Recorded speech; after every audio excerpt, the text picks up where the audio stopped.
तपस्या तो सभी करते हैं, किंतु केवल अपने स्वार्थ में। कोई भी ईश्वर को प्राप्त करने के लिए तपस्या नहीं करता।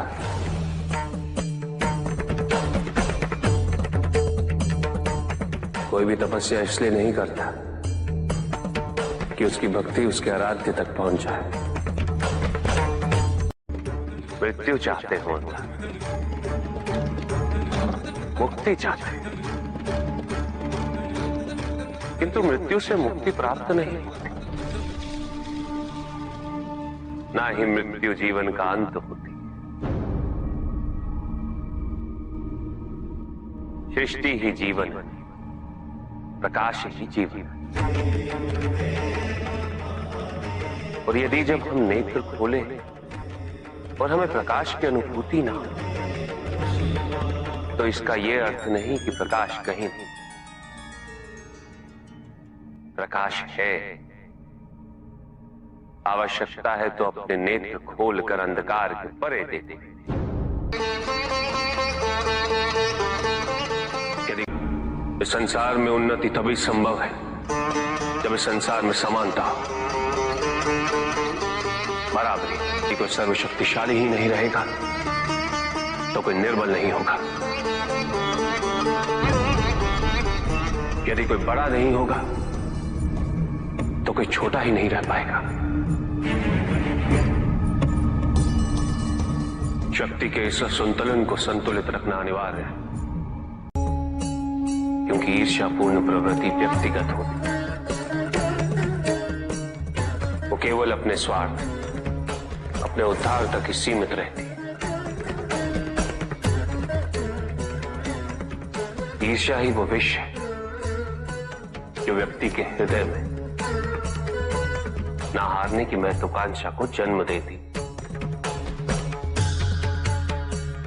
जीतने की इस व्यवस्था से ग्रसित मनुष्य धर्म अधर्म, न्याय अन्याय, उचित अनुचित का ज्ञान भूल जाता है।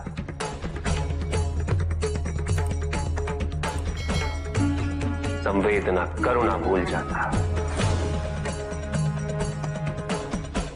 उसे स्मरण रहता है तो केवल जीतना, भले ही वो छल कपट के माध्यम से ही क्यों ना हो। एक असुर था, एग्रिप। एक दिन वो ब्रह्मलोक गया।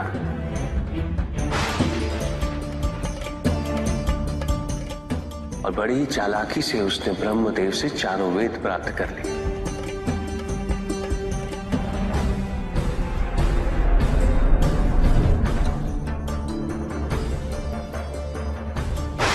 और जाके समुद्र में छुप गया, क्योंकि सारा ज्ञान वेदों में निहित है। इसीलिए संसार से सारा ज्ञान चला गया। जब अज्ञानता का अंधकार फैलता है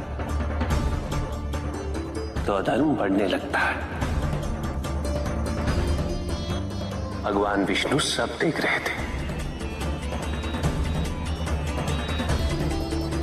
उन्हें ज्ञान था कि शीघ्र पृथ्वी लोक पर प्रलय आने वाला है।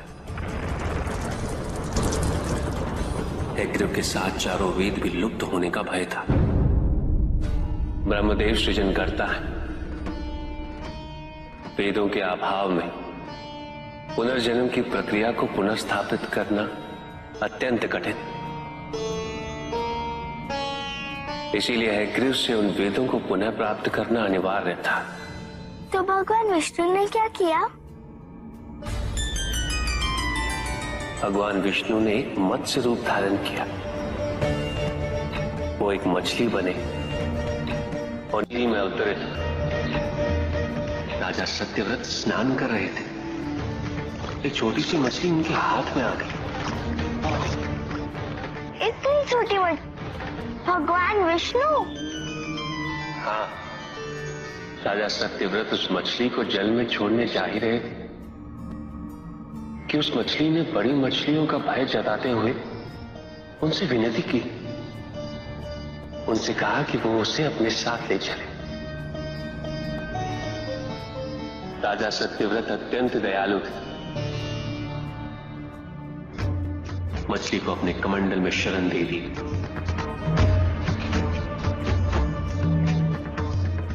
और अपने महल में ले गए। किंतु रात भर में मछली इतनी बड़ी हो गई कि कमंडल में रह पाना उसके लिए संभव ही नहीं था। और उसका बड़ा आकार देखने के पश्चात राजा सत्यव्रत ने उसे कमंडल में से निकालकर एक मटकी में डाल दिया। मटकी में डालने के पश्चात उसका आकार पुनः बड़ा हो गया। तो राजा सत्यव्रत ने उसे मटकी में से निकालकर एक सरोवर में रख दिया।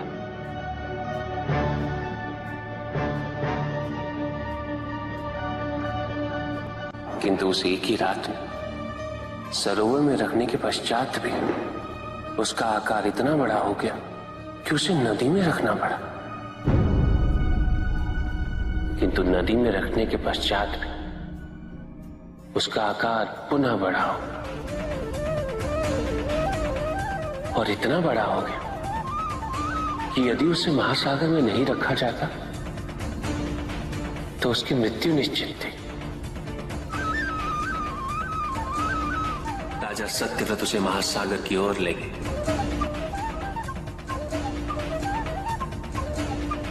क्योंकि राजा सत्यव्रत तपस्वी थे, ज्ञानी थे, उन्हें आभास हुआ कि ये कोई साधारण मछली नहीं, ये स्वयं साक्षात भगवान विष्णु ही है। भगवान विष्णु राजा सत्यव्रत की उदारता से अत्यंत प्रसन्न थे। इसीलिए उन्होंने राजा सत्यव्रत को मत्स्य रूप धारण करने का कारण बताया।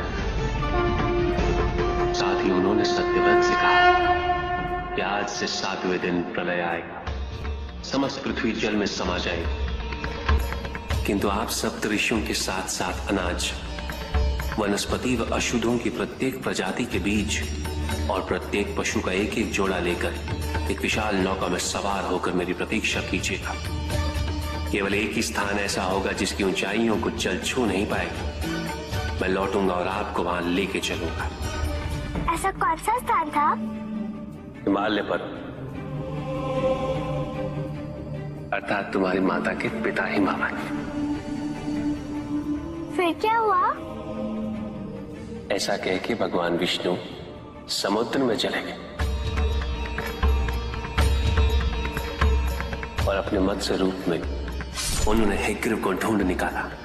उस दुष्ट का वध करके वेदों को पुनः प्राप्त कर लिया। तो क्या प्रलय आया? हाँ, ठीक 7वें दिन।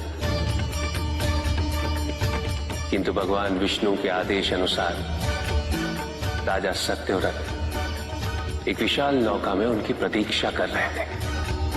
तभी विष्णु जी एक सींग वाली विशाल स्वर्ण मत्स्य रूप में प्रकट हुए।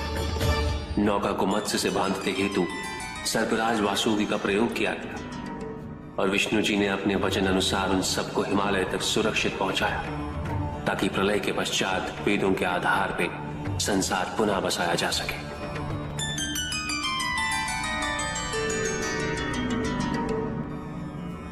राजा सत्यव्रत मनु कहलाए। मनु अर्थात मानव जाति के प्रजनक। इसी प्रकार भगवान विष्णु ने न केवल वेदों को पुनः प्राप्त कर अपितु समस्त संसार का कल्याण भी। अर्थात भगवान हर संकट में अपने भक्तों की सहायता अवश्य करते हैं। अस्थिरता तो केवल अविश्वास से आती है।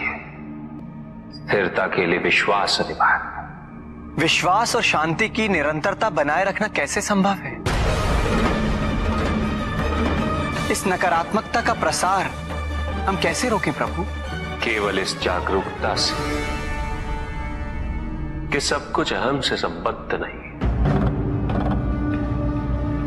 जब भी किसी व्यक्ति के कार्य में अहम भाव प्रबल हो तो अहंकार व्यक्ति जैसा भी हो उसे अस्तित्व केवल वैसा ही प्राप्त होता है। व्यक्ति यदि अपने कर्मों के लिए अपने को उत्तरदायी समझे तो वो स्वतंत्र था। जब तक व्यक्ति किसी और को उत्तरदायी समझेगा तब तक वो वो निर्भर रहेगा। व्यक्ति यदि ये सोचे कि उसके दुख का कारण कोई और है, तो वो सुखी कैसे रह पाएगा? यह असंभव है, क्योंकि दूसरों को परिवर्तित करना उसके वश में नहीं। वो तो केवल अपने आप को परिवर्तित कर सकता है। यही एक स्वतंत्रता है उसके पास। जो पीड़ा है, जो कष्ट है, वो व्यक्ति के अपने फल है, अपने निर्णय के फल। और जिस दिन वो अपने निर्णय परिवर्तित कर ले, उसी दिन उसके जीवन में परिवर्तन भी आ जाएगा। जिन्होंने जीवन के प्रति घृणा सिखाई, उन सभी व्यक्तियों ने पृथ्वी को नर्क बनाने में अपना योगदान दिया। इसलिए अधिकांश व्यक्ति अपने दोष, अपनी त्रुटियां और अपनी व्यर्थता को जीवन पर आरोपित कर मुक्त हो जाते हैं। उन्हें लगता है कि जीवन ऐसा ही होता है और उसके समक्ष वो विवश। वो ये नहीं समझते कि वो जिन प्रवृत्तियों को लिए, वो प्रवृत्तियां दुख को जन्म देने वाली वृत्तियां हैं। वो अपनी अज्ञानता के गहराई से अनभिज्ञ है और वो अपने अहंकार में ये स्वीकार नहीं कर पाते कि वो तो कुछ जानते ही नहीं। अहंकार सर्वज्ञता का भ्रम उत्पन्न करता है। न जानने की स्वीकृति बहुत बड़ी विनम्रता है और वही पवित्रता भी है। हमें संसार में संतुलन को बनाए रखने के लिए पवित्रता के आधिक्य की आवश्यकता है। किंतु प्रभु, इस पवित्रता में कौन से लक्षण अनिवार्य हैं? अनेकों लक्षण हैं, किंतु इन परिस्थितियों में जो सबसे अधिक महत्वपूर्ण है, वो है सतित्व। सकारात्मक ऊर्जा का सबसे पावन स्वरूप सतित्व। इस सतित्व पर मात्र विश्वास ही पर्याप्त है व्यक्ति को सुरक्षित रखने के लिए।